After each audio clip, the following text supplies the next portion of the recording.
you connect with the Apostle Paul. So when you look out over this beautiful Mediterranean here, that these are views, that vistas that Paul would have seen. And why is Paul so important?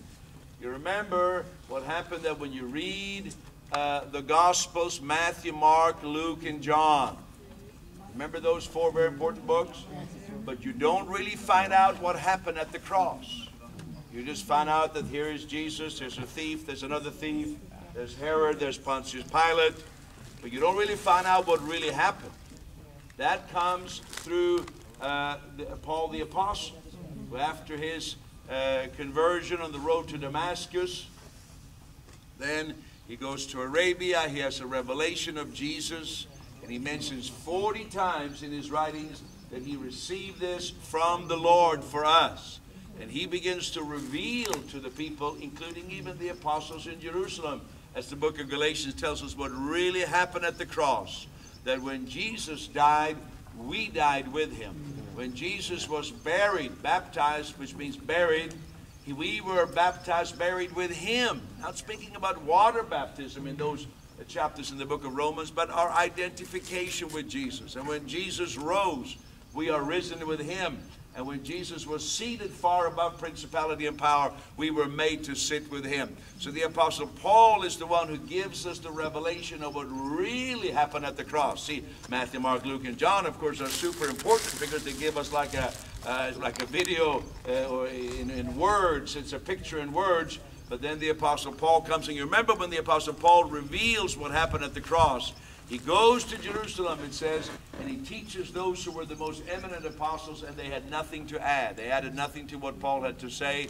So he received this revelation, which makes the crucifixion of Jesus and his resurrection applicable for the entire world.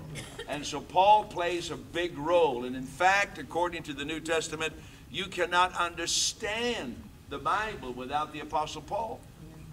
He's the one who teaches us about Hagar and Sarah. Hagar being a picture of the law, Sarah being a picture of grace. He teaches us that Abraham is our example as a father of faith. And all those things come there. If you just read the book of Genesis, you would just think you're reading about a dysfunctional family. But when you read Paul, you begin to see that these are pictures of the new covenant that Christ has provided for us. And so I just want us for a moment, as you use your imagination here, to think about the important role that the Apostle Paul played, because we're not going to connect so much with places where we can say, here Paul was, but for sure he was here. So I was joking as you went to the washroom, I was saying, Paul went to the washroom here. Well, he did in a sense, close by here. Not exactly. But I want you to just use your imagination. So, and remember the Apostle Paul says in Colossians 1:25, 26 and 27, you know, Jesus had told his disciples something very amazing on the week of his crucifixion.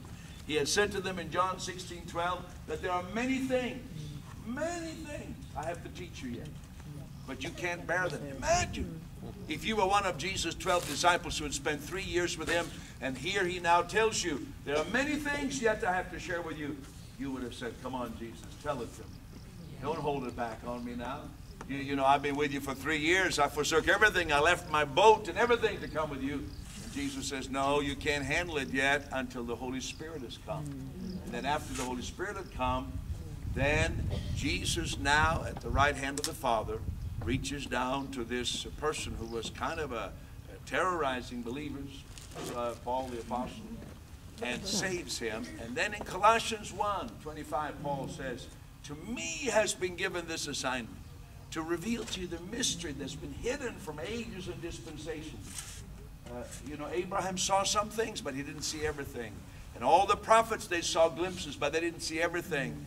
There were mysteries, even to the disciples walking with Jesus by the seashore of Galilee. Some things were a mystery. Jesus said so. He said, there are many things you don't know yet, but they're going to be revealed to you. But Paul says, I have come to reveal it to you, and my task, and he uses these exact words, is to fulfill the Word of God. And so think about that, the great revelation we received about Christ in us. And he says, what is the mystery? It is Christ in you, the hope of glory. And so, so here's where we kind of touch base with Paul. And many other great things happen here. And I'm going to ask one of our guides to come and say things that, you know, but I want you to think about Paul when you're here as well, because he set out from here, and we also found another place, Akko, that's mentioned in the book of Acts, which is north of here, where he also set sail. So, yeah, that's it. You having a good day so far? Oh, yeah. Okay, my group will go to Smithville.